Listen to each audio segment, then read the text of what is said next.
继续来看中华中州科技大学的机械研究所去互检举，这个硕士班的毕业论文竟然来出现着算命、夜市啊等等，甲机械完全无相关的内容。这学校无等到教育部做出着决议，就主动来申请讲机械研究所无限期停招学生，而且来处罚着校长等等相关的人员。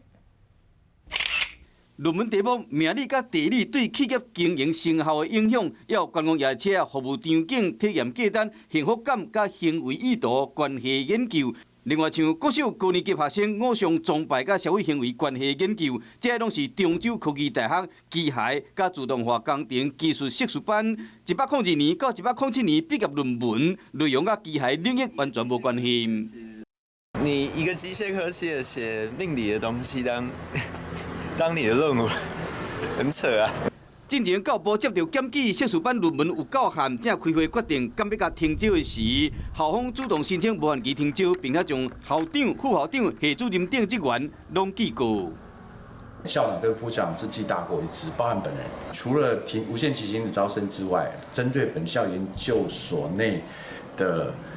开题流程，我们也做了更严谨的调整。研究所因为论文出问题，被迫停止招生，创下国内头一个案例。教育部赶紧决定将毕业论文列入国大专的教育品质查核项目，只有教授嘛要负起责任，绝对袂使阁违规。